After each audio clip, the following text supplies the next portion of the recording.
la cuestión de la muerte en relación con la filosofía, ¿no? A partir de la idea platónica, la idea de la filosofía como preparación para la muerte.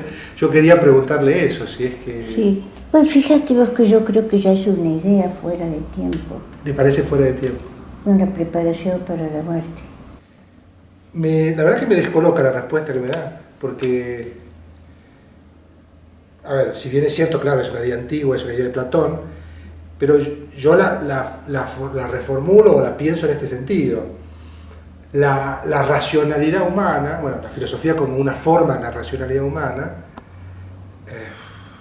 para enfrentarse o para prepararse ante lo desconocido, misterioso, en ese sentido lo pensaba. En ese sentido. Quizás usted me dice igual que no, que no hay forma de enfrentar lo misterioso. A mí me parece que el sentido, en lugar de buscarlo mucho teóricamente, hay que encontrarlo y descubrirlo todos los días mediante la acción.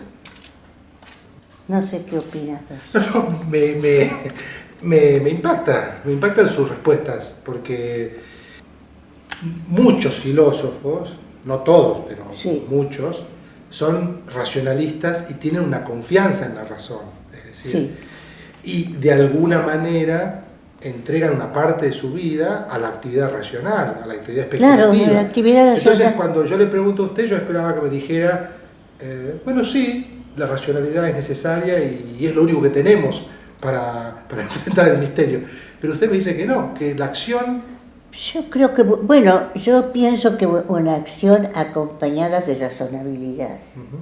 Pero todos los días salir a hacer algo que uno considere un aporte positivo. Me parece que es la manera de, no tanto de inquirir el sentido, sino de imprimirle el sentido. Camus recordaba siempre su origen humilde en Argelia. Sartre escribió sobre su condición burguesa, su origen burgués. Se puede pensar que para Heidegger, el campo, la vida en el bosque, era un espacio que lo sentía como propio. ¿Usted tiene algún lugar, algún espacio, una zona de la ciudad que reconozca como propia? ¿O que no? Mira, te respondería que el lugar donde me siento realmente yo misma es todo lo contrario de un no lugar, en el sentido de oye. Ajá. De un no lugar, de un aeropuerto, sí, de un cuarto anónimo de hotel, etcétera, etcétera. A mí me gusta mucho viajar. Ahora no viajo más por razones obvias. Ya dentro de unos días cumplo 91 años, no son edades para andar de trotamundo. Pero he viajado y he gozado muchísimo y cada lugar que he visto me ha dejado mucho que pensar y pienso que de los mejores recuerdos que a uno le quedan son los recuerdos de los viajes. Pero yo me siento yo misma, sobre todo en mi cuarto de trabajo, con los libros que he manejado, con mi computadora. Ahí me siento yo. ¿Y usted cree que para el pensador, para usted como pensadora, el lugar en el que vive, digamos Tucumán o Frankfurt o Washington, influyen en la manera de pensar? Bueno, yo creo que hay grados de pensamiento y de problematicidad, que con respecto a los grandes problemas, tal vez no. A esos problemas, por ejemplo, el gran problema ontológico, los grandes problemas éticos, los problemas religiosos, no son influencias decisivas, pero en un grado un poco menos abstracto indudablemente influye.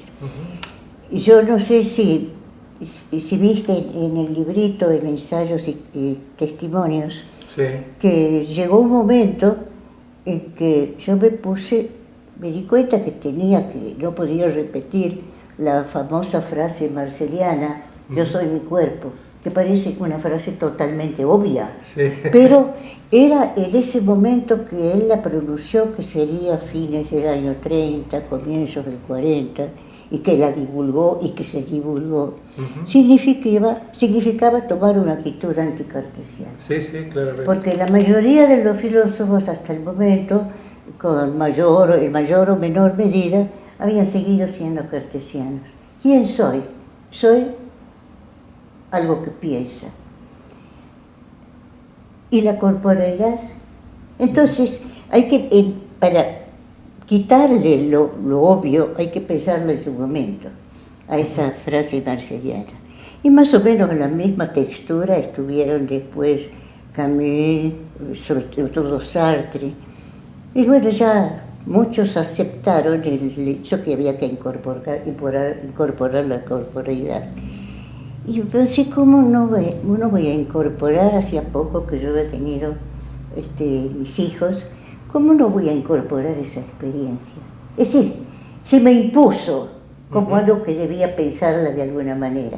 Y ahí, en ese nivel de problematicidad, yo creo que es inevitable y hasta necesario incorporar ese tipo de circunstancias.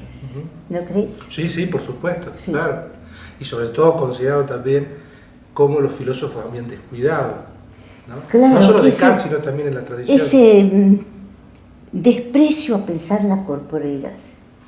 Una actitud, bueno, platónica y después ya al comienzo de la Edad Moderna, cartesiana. Sí, sí, claro. Le quiero preguntar sobre el optimismo y sobre el pesimismo. ¿Usted se percibe como optimista o pesimista? ¿Cree que son solo estados de ánimo que enturbian o que pueden enturbiar la mirada del hombre? Bueno, indudablemente están vinculados con... No vienen, no están totalmente abstractos. Para empezar, tienen mucho que ver con el estado físico, con la salud, con la enfermedad, tienen mucho que ver.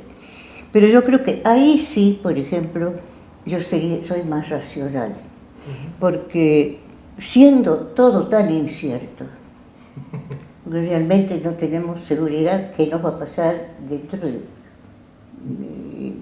dentro de una hora, como cuando fuiste a las Bahamas, no. A Aruba. Bueno, y pudo haberte agarrado, claro, Sí, el huracán. Todo está en el huracán, todo tan incierto que racionalmente prefiero pecar de optimista. Pero en un artículo, no era artículo tuyo, un comentario muy interesante, no recuerdo el autor del libro. Sí, era sobre hacías Eagleton. una diferencia entre optimismo y esperanza, Sí. que también es muy interesante. Sí. Pensando que el optimismo es una cuestión así un poco cómoda, vulgar, en cambio la esperanza es otra cosa. Sí. No hemos hablado prácticamente de nada en relación con la moral, aunque directamente sobre la moral o sobre los problemas éticos. Usted hace un momento dijo que el perro no conocía el mal, ¿no? Y me hizo pensar en lo siguiente, porque usted que ha estudiado tanto Nietzsche, ha escrito sobre Nietzsche y ha reflexionado sobre lo que Nietzsche pensó sobre la moral, ¿no? Y le quería preguntar si usted cree que es factible eso que supone Nietzsche cuando dice él que tendríamos que inventar otra moral, tendríamos que liberarnos del yugo de la moral cristiana y pensar las cosas en un sentido extramoral o en una moral que va más allá de la moral cristiana y él piensa en la moral del superhombre. No sé si usted cree que eso yo creo que ahí es un poco... Bueno, siempre ha sido muy exagerado Sí. Nietzsche, ¿no? Nietzsche está dentro de la órbita de la moral cristiana. Está dentro y piensa y hace la crítica desde dentro de la órbita de la moral cristiana. Dice la sinceridad, la fidelidad, decir la verdad, el respeto al otro, el respeto a la naturaleza. Está dentro de la moral cristiana. Creo que lo que pedía era una depuración, un sacudir la retórica de que está envuelta muchas veces la moral, ¿no? Unas reglas reglas retóricamente impuestas que hay que revivirlas. A veces cuando decimos mal, el mal, ¿no? Tal vez lo asociamos vanamente a un absoluto, como si el mal tuviera una entidad, fuera una cosa por sí Tuviera una misma. entidad, claro. Y yo tengo la impresión de que hay acciones malas, de que hay situaciones malas, de que hay personas que hacen mal, pero que el mal no tiene una existencia. Pienso lo mismo que vos.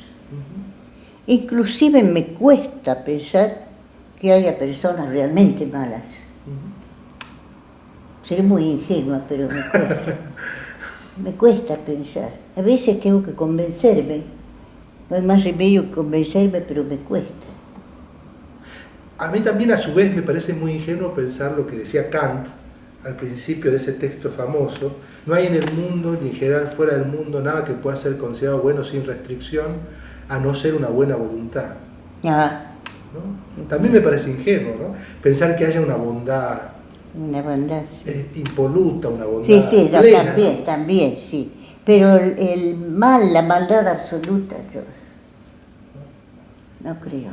Entonces, estamos de acuerdo en eso. Ni una maldad absoluta, ni una bondad absoluta. Lamentablemente. Yo tengo para mí que la filosofía, los filósofos en Argentina, han sentido una especie de complejo de inferioridad. Los escritores, en cambio, han tenido una resonancia internacional. Pensemos en Borges, en Cortázar y en otros tantos, ¿no? Los filósofos, algunos por lo menos, son deudores de filósofos europeos, ¿no? O han tenido quizás escasa o menor repercusión que estos escritores que han tenido una resonancia internacional. ¿Usted está de acuerdo con eso? ¿Te refieres a la Argentina? A la Argentina, a la Argentina. A la Argentina. Y a Latinoamérica también podría extenderlo. Latinoamérica, ¿no? sí. ¿Por qué cree que ha sucedido eso? Y yo creo que sí, que hubo, que eso se está borrando, un complejo de inferioridad, o que nos falta mucho para permitirnos competir. Entonces, más bien, era la actitud de asimilar lo mejor posible, que no es una cosa mala de ninguna manera, asimilar de la mejor manera posible, pero quedarse en eso, el pensamiento ajeno. Y que eso dio mucho cuando se lo hizo bien, porque enseñó disciplina, método, orden, manejo de conceptos, pero no puede quedarse en eso. Yo creo que hay un momento en que el filósofo, o el que se llame filósofo, tiene que decir, bueno, hasta acá, pero ¿quién soy yo frente a esto? Y eso ha faltado por lo general. Fíjate que ya lo denunció nada menos que Korn, hace más de un siglo. Denunció que era una actitud. Ahora, yo reconozco que mientras los escritores, pues nombras ahí Borges, Cortázar, la repercusión internacional, mientras el idioma español tuvo, después del siglo de oro español, tuvo muy buenos escritores, estupendos, en cambio no así lo que se pueda llamar filósofos.